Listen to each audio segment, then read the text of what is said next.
Joan, I'm about to get in bed with you, and I hope we finally get a chance to talk. We always make jokes. Let's talk.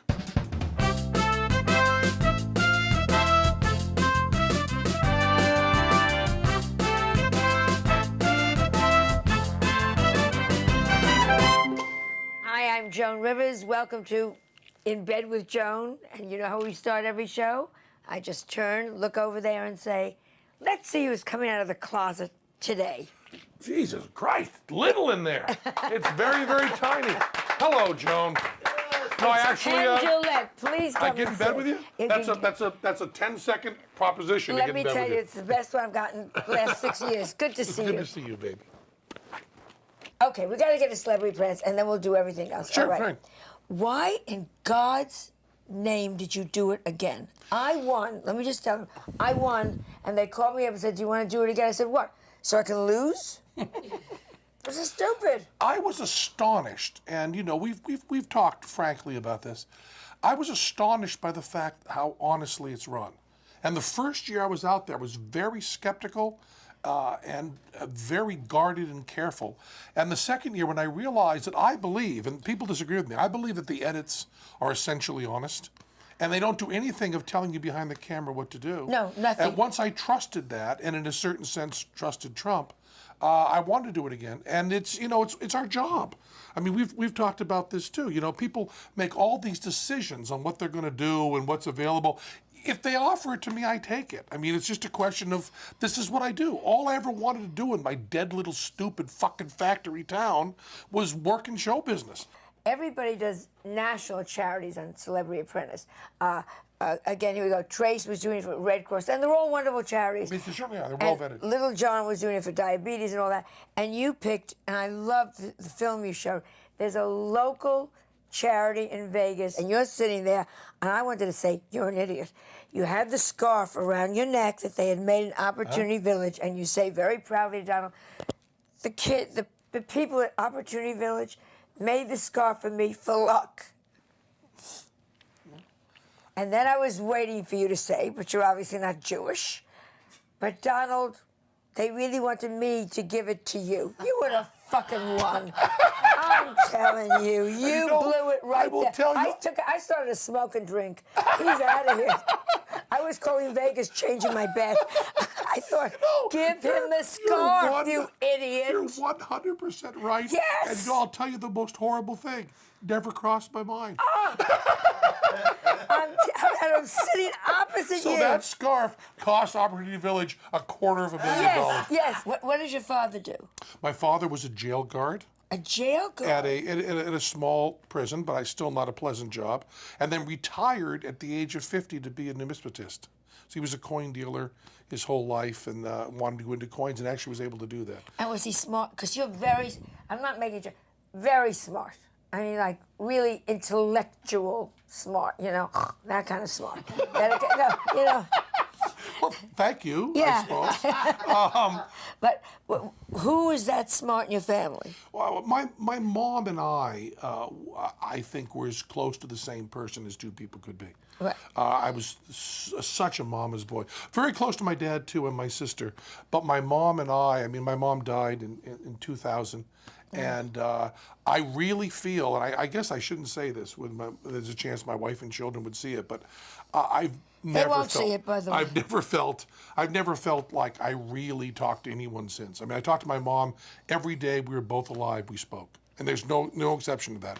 Whether I was in China or India, the only thing in any of my demands was I had to get to a phone and call my mom. And then we'd have a very New England conversation, because I couldn't pretend I'd gone out of my way to call her.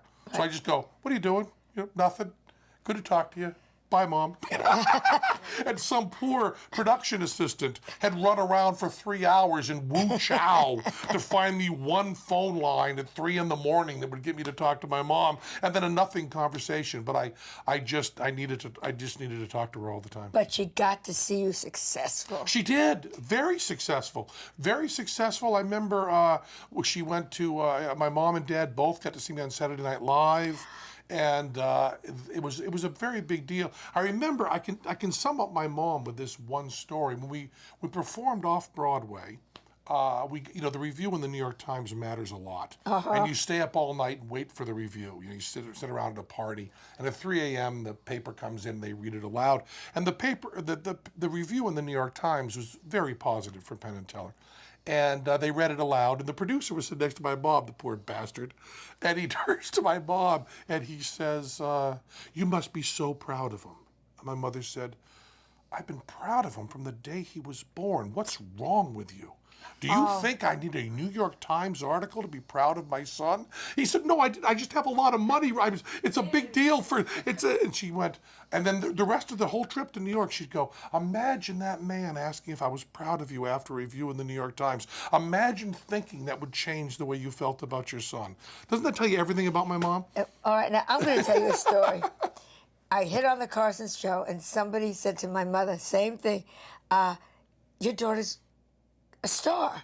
And my mother said, "No, my daughter is a superstar." There you go. So we both had a little bit of support. Or stupid mothers that actually didn't understand the difference. Well, my mom also said, she was interviewed for like the New Yorker or something, and she said, I was 45 when Penn was born, and they say when you have a child that late in life that they're either a genius or they're retarded.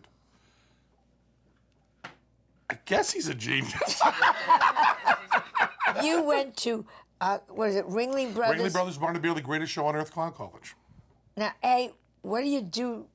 How do you go in there? What do you make like balloon animals? What did you major in? Small cars? Exactly. I was a really, really good juggler, and they brought me in for that. And so you had to go in and say, "I want to be at Clown College, and I can juggle." I mean, what do they say? It was huge for me because it was the first time I met other people who took being funny seriously.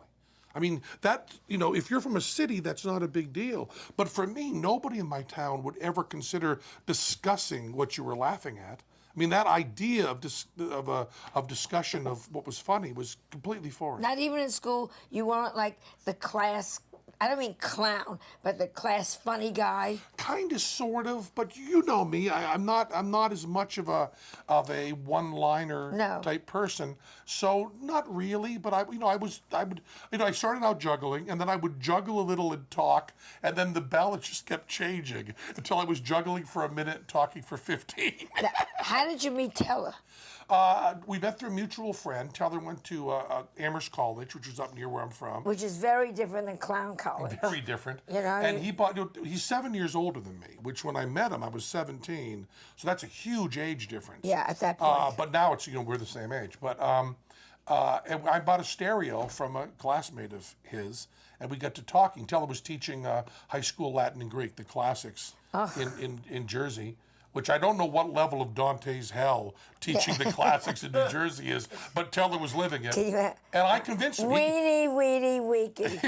Yes. That's not quite the way we pronounce it. Go ahead. But I was able at 18 years old to convince a tenured high school teacher to quit his job and run off with a juggler. Run off to the circus? Yeah, exactly. And so what was the first act, and how did we get that he never says a word? That predates me. He doesn't say a word.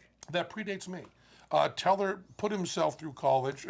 What's worse than teaching Latin in Jersey? He put himself through college doing magic at frat parties.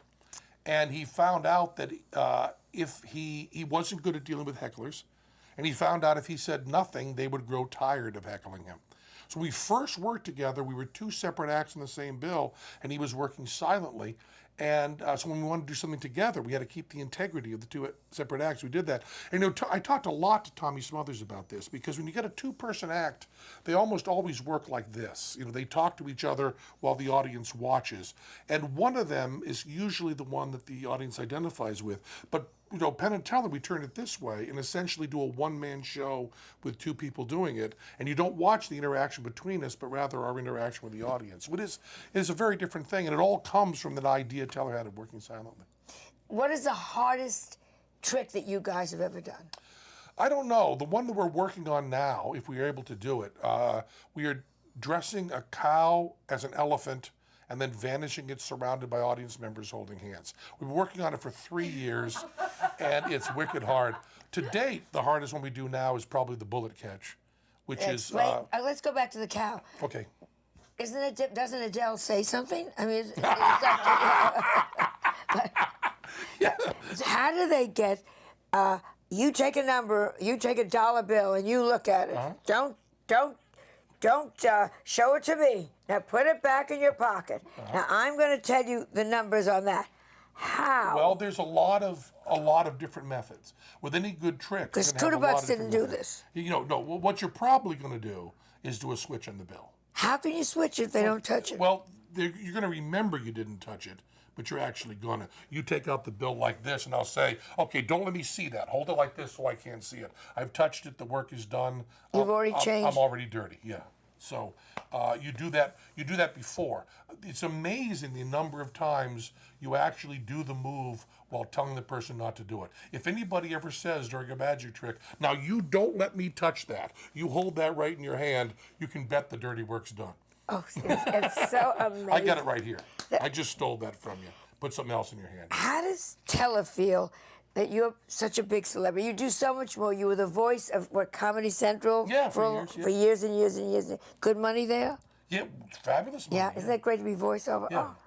Oh. You do that. You did Bullshit you did together, which we're going to get to. And then now you're doing your own podcast. Yeah, I do a podcast called Penn Sunday School. Teller's thrilled about it. While I was doing... Well, how do you know he doesn't talk? While I was doing Celebrity Apprentice, Teller was directing Macbeth. And he's doing while I was working this time, he was working on a production of The Tempest that's going to be going around the country with Tom Waits music and all sorts of wonderful stuff. So Teller does the smart stuff while I'm out doing the stupid stuff. Okay, because they're kind of in a way like John Travolta and Kelly Preston. You know, he talks and the other one says nothing, well, is silence. Have you ever had a fight? How many years are you together? Teller and I have been working together about 38 years now. There had to be a fight. The amazing thing is... a disagreement. All or the our wives, disagreements the wives are artistic. All our disagreements are artistic. You know, our agreements are something neither one of us drinks or ever has. You've never had a drink? Never sipped in my life. No recreational drugs ever. Me neither. We both have a, I don't know if you want to use the term work ethic, but we both love to work and do that all the time. We have no arguments about that. But the joy of working with us is we just sit and argue about every single moment of the show. And that's where the joy is. You know We're jumping all over, but why did you name your daughter Moxie Crime Fighter? And your son is Zoltan Penn. You know how upset Gwyneth Paltrow was? Because you took away her thunder.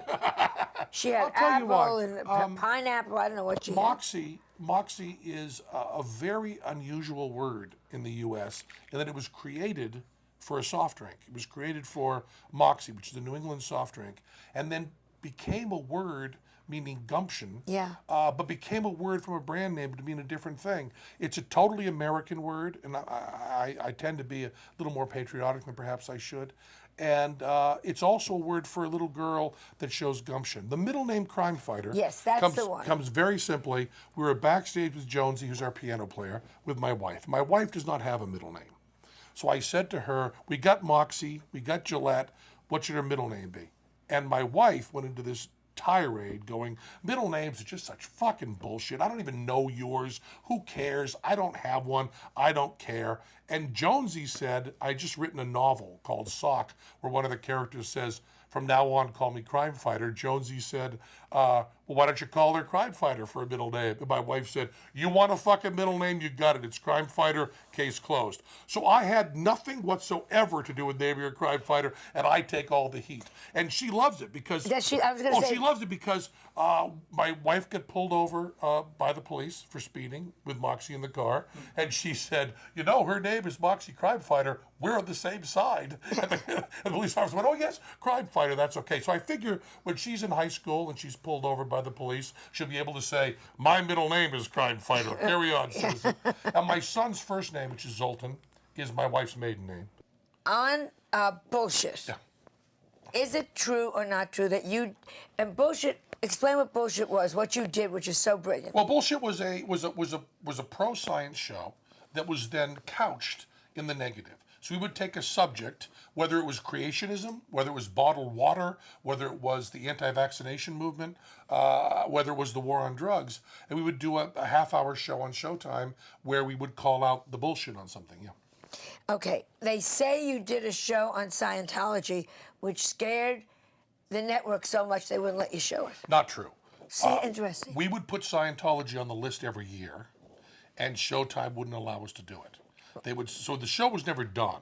They would just say, and that's not as big a deal as one might think who doesn't know the inner workings, because when you're doing a show, you pitch 1,000 things on the whiteboard, and everybody crosses out some, and everybody crosses out others, and Showtime just happened to cross it out. The reason this became a big deal was I was talking to Matt and Trey, the South Park guys, and I said, they won't let us do South Park on bullshit. And You mean Scientology? Scientology, sorry. And Scientology on bullshit. And Trey said, they won't? And I said, no. And he said, we have more power than that. Fuck you. We'll do a Scientology show. So they did the show. And then Trey wanted every show, every single interview. He said, we're only doing this because Ben and Teller couldn't.